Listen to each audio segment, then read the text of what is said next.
Hay nuevas declaraciones del presidente de Brasil, Jair Bolsonaro, esto tras la victoria de Alberto Fernández en las primarias de Argentina este domingo. Olha o que está acontecendo na Argentina agora. A Argentina está mergulhando num caos.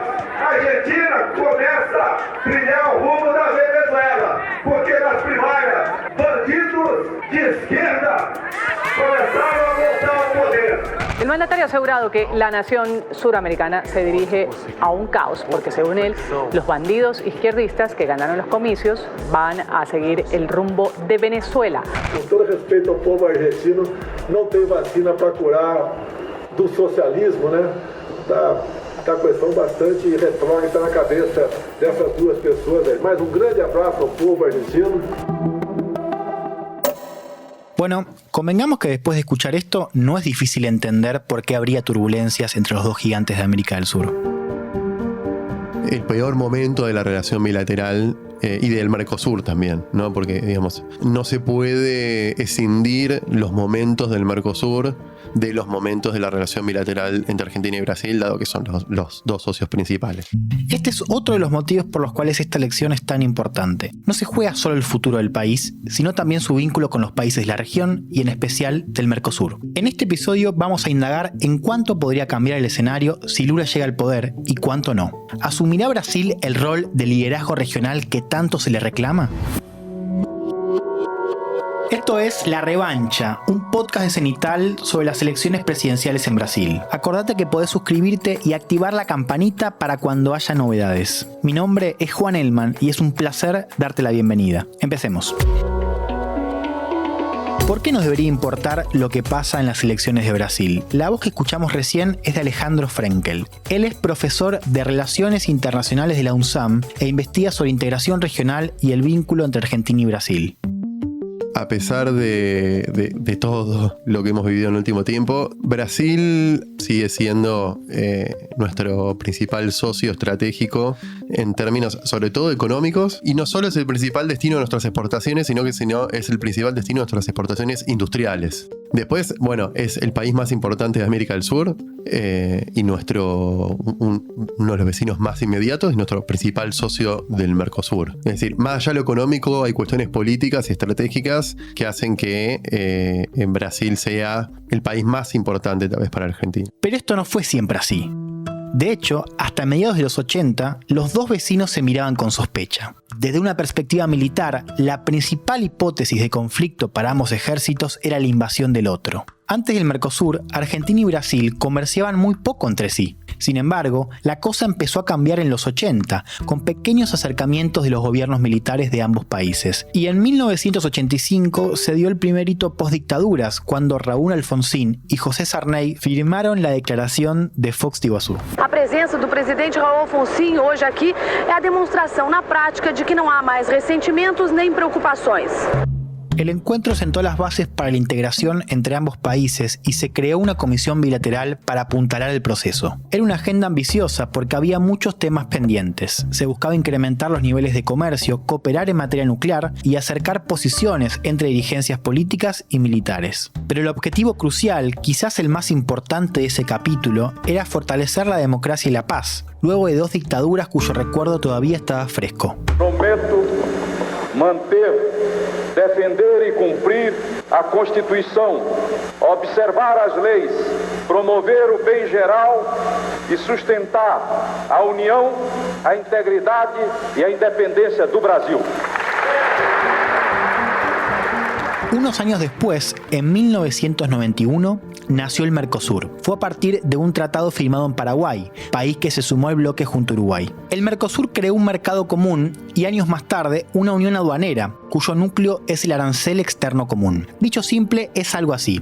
Salvo algunos casos, los países se ponen de acuerdo en cuánto van a cobrarle a los productos que vienen de afuera. Esto sirve para incentivar el comercio dentro del bloque, dado que el objetivo es que a cada país le salga más barato importar un producto de sus vecinos que de afuera, protegiendo la producción regional.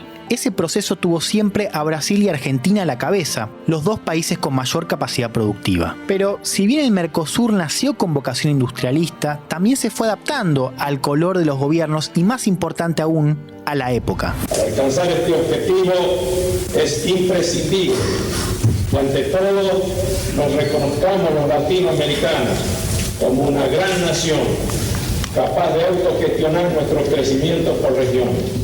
Esta historia ya la conoces. En los 90, que es cuando floreció formalmente el Mercosur, la alianza se pensó como una plataforma para abrirse al mundo. Era un momento donde las empresas de Argentina y de Brasil tenían un rol preponderante, pero apostaban, sin embargo, a fortalecer el bloque, que mantenía el impulso industrialista que estaba en su origen. Esto quiere decir que el Mercosur no solo no se rompió en la época neoliberal, sino que a nivel comercial se fortaleció. Y a partir del 2003, con la llegada de Lula da Silva a la presidencia de Brasil y de Néstor Kirchner a la de Argentina, la alianza entre ambos países y el bloque vivió una nueva primavera. E vissem como nós conseguimos fazer do Mercosul centro de desenvolvimento extraordinário para os países que compõem o Mercosul. Eu tenho certeza que nós não sentimos saudade do comércio de trás, porque um país como o Brasil tem que assumir a responsabilidade como economia maior desse continente. Ese momento de acercamiento fue económico, pero también político. La agenda superó el intercambio comercial y sumó cuestiones sociales y de derechos humanos, con la creación de nuevas instituciones en el Mercosur. Tal fue la simpatía entre Argentina y Brasil, que a fines de 2005, Néstor Kirchner y Lula da Silva anunciaron casi a la par el pago anticipado de su deuda con el FMI, como un gesto de lo que sería la nueva soberanía económica del bloque. Se trata de un paso largamente conversado con los señores presidentes del Mercosur en general y especialmente con el presidente Lula da Silva. Pero mientras Néstor y Lula acercaban posiciones, una amistad que continuarían luego Cristina y Dilma Rousseff, las economías de ambos países atravesaban grandes cambios. Foi um marco nessas relações o governo do presidente Lula e do presidente Néstor Kirchner. Nós iremos aprofundá-las, com a consciência clara que temos um papel a cumprir porque optamos por uma nova estratégia de crescimento em que as populações nos nossos países são os principais protagonistas. Volvamos a la charla con Alejandro. Para explicar la situación del Mercosur hoy, él sugiere poner el foco en el cambio de las estructuras productivas de Argentina y Brasil, cada vez más orientadas a vender productos primarios a gigantes como China. Cuando se crea el Mercosur, el peso de la industria en el PBI de Brasil era del 22%. Hoy es del 10%, o sea, bajó a la mitad. En Argentina era del 24% y hoy en día está cerca del 16%. Los dos países nos desindustrializamos. Brasil se desindustrializó la mitad. Digamos, si pierde peso un actor o un sector, gana peso otro. Los que ganaron peso en los PBIs, en las economías de los países de Argentina y Brasil, han sido sobre todo los sectores ligados al agronegocio. Con lo cual, lo que pasa es que para muchos actores, sectores económicos que hoy son muy pujantes, tienen mucho poder y mucha participación en la economía de Brasil y también de Argentina, hoy en día el Mercosur, tal y como está, no consideran que les beneficia. Hay entonces dos problemas a considerar. El primero es el peso creciente que tiene el agronegocio en la economía brasileña, que presiona para flexibilizar el bloque. El segundo es que dentro de los industriales también hay voces que pugnan por una mayor apertura. Seguís teniendo un sector industrial menor pero importante, sobre todo en lo que yo llamaría capital simbólico. Son sectores que siguen teniendo, por una cuestión de tradición y de lazos sociales, mucha incidencia y mucha llegada y mucha capacidad de presión. Es decir, tal vez tienen menos peso en la economía, pero mantienen todavía una cuota de poder social y político. Y después hay otro sector industrial, que es un sector muy internacionalizado, transnacionalizado, muy ligado a los capitales transnacionales, al capitalismo financiero. Y esos sectores tampoco les interesa mantener la estructura proteccionista, si se quiere, industrial del Mercosur, porque están más ligados a otras lógicas de la economía global, en la cual los aranceles para proteger la importación de productos no les sirven. Pero detengámonos ahí por un momento. ¿Qué significa flexibilizar el Mercosur? Alejandro nos habló de 3 ejes que propone Bolsonaro. Uno es lo que llaman una reforma institucional, que básicamente es achicar la estructura institucional del Mercosur, hacerlo menos burocrático, es decir, eliminar instancias, muchas que se habían creado durante la época de la Marea Rosa, instancias que tienen que ver con cuestiones sociales, derechos humanos, es decir, no económicas. La otra gran agenda es bajar el arancel externo común, que es esto que yo te digo, de quitar el nivel de proteccionismo del Mercosur. Y la tercera es la de abrir a negociaciones externas. ¿no? Es decir, abrir el Mercosur para negociar, incluso individualmente, con países por fuera de la región. Las últimas dos son las que están hoy en el centro de la agenda. En la última cumbre, realizada a fines de julio, los países acordaron reducir el arancel externo común en un 10%. En esa cita, a la que Bolsonaro no asistió, el foco estuvo puesto en el anuncio del gobierno uruguayo de emprender negociaciones para un tratado de libre comercio con China. Y con satisfacción podemos decir que esa conclusión es positiva, que hemos llegado a un acuerdo que es beneficioso para ambos países. Ahora sí empezar formalmente las negociaciones para un tratado de libre comercio. Le pregunté a Alejandro cuánto podría cambiar si Lula llega al poder en Brasil. Lo primero que me dijo fue que Celso Amorim, quien fue su canciller y hoy es una de las voces de referencia en temas internacionales, se manifestó en contra de la agenda de flexibilizar el Mercosur. Uno diría que Lula está por lo menos en contra o vería como o sería un aliado de Argentina en esta idea de no bajar el arancel externo común, por lo menos en los términos que está planteando Brasil, ¿no? Respecto a las negociaciones externas, que si bien también es cierto que países como Argentina no se oponen, lo que dicen es hay que hacerlo a nivel Mercosur, no de manera individual. Brasil tampoco, dentro de Lula, no estaría de acuerdo. Y con la reforma institucional uno supone que tampoco, sobre todo por el peso que tienen determinados actores sociales dentro del PT y demás, en donde es algo que les interesaría. Y acá es cuando viene el pero. Lula se va a encontrar con una estructura productiva distinta a la que tenía Brasil cuando él llega en 2002 a la presidencia, con un Brasil en ascenso, con las grandes empresas brasileñas, con Brasil pensando en la idea de ser un jugador global. El escenario es distinto, con lo cual uno creería que en términos políticos Brasil se involucraría más en el Mercosur y en la región, no solo en el Mercosur y en la región, y que no impulsaría a priori seguir impulsando estas agendas de Bolsonaro. Ahora la gran pregunta es cuánto apoyo interno va a tener para mantener eso. Por más que a nivel político uno cree que Lula no va a fomentarlo, va a tener que lidiar probablemente con la presión de los sectores económicos y actores económicos internos.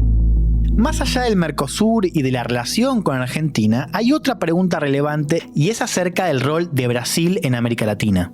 Volvemos al momento del cual hablábamos antes, la fraternidad de Lula y Néstor, pero sobre todo la época de la llamada Marea Rosa. Fue un momento de mayor coordinación regional que produjo una serie de instituciones como la UNASUR, la plataforma de estados sudamericanos fundada en 2008. Pero a partir de 2015, con cambios de gobierno en la mayoría de sus países, buena parte de esos esfuerzos fueron desarticulados y, en 2018, la UNASUR quedó en muerte cerebral. Es decir que cuando Bolsonaro llegó al poder, el escenario ya estaba difícil. Y además, él priorizó su alianza política con la Casa Blanca, ocupada por Donald Trump.